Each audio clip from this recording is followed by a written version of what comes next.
इसको आपने भाई एलईडी फेंक दी आपने। जी इसको आपने तोड़ देना है, कम से कम 7,000 रुपए में दे रहे हैं। अच्छा डब्बा पैक एलईडी 7,000 रुपए में। डब्बा पैक आपको एलईडी 7,000 रुपए में देंगे। 7,000 रुपए में जी, सिर्फ 7,000। ये देखें जी 7,000 रुपए वाली एलईडी के काफी ज्यादा स्टॉक पड़ा हुआ है और पूरे पाकिस्तान में डिलीवरी भी दस्तयाब है। ये डबल ग्लास के अंदर आती है, आईपीएस पैनल की होती है, चाइना से जान छुड़वाए ब्रांड पे डबल ग्लास का। ये भी डबल ग्लास है, ठीक है। अच्छा। और ये भी ठीक है जी। अच्छा आपको चाइना के रेट पे ये ब्रांड की एलईडी देंगे। साइडों पे बॉर्डर है और जिसके साइडों पे बॉर्डर नहीं है तो लोग मलेशिया, कोरिया, जापान करके ये एलईडी बेचते हैं। हाँ। जब हमारे पास वो एलईडी आ गई है, जैसे पानी अंदर है जी इसके अंदर वो चीज इसमें नहीं वो चीज नहीं आ रही है। वाईफाई भी इसमें चल रहा है जी। एंड्रॉइड एलईडी आ गई। जो लोग कहते हैं यार हमारी रेंज कम है और हमने एंड्रॉइड एलईडी लेनी है, हाँ। और जिनके पास पैसे कम है, उनके लिए आज हम एलईडी लें। ये देख वाईफाई अटैच कर लिए, मोहल्लेदारों का वाईफाई है जिसका एक सिग्नल आता है वो भी अटैच हो गई। देखे ना अब ये कितनी दूर दुकान है, लेकिन उसका भी यहाँ पे 40 इंच का हमारे पास मेगा सर कंपनी का पीस आ गया। चाइना का रेट आपने देख लिया है। हाँ। लेकिन अब आप ब्रांड दें,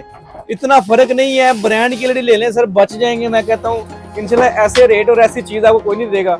और ये ले लीजिए 40 इंच की ब्रांड की एलईडी मिलती 22 साल, फिटिंग फ्री, डिलीवरी फ्री, पूरे ऑल ओवर पाकिस्तान में और पूरे लाहौर में। मतलब कि आप कैसे इसका पता लगवा सकते हैं ये जेन्युइन है कि नहीं।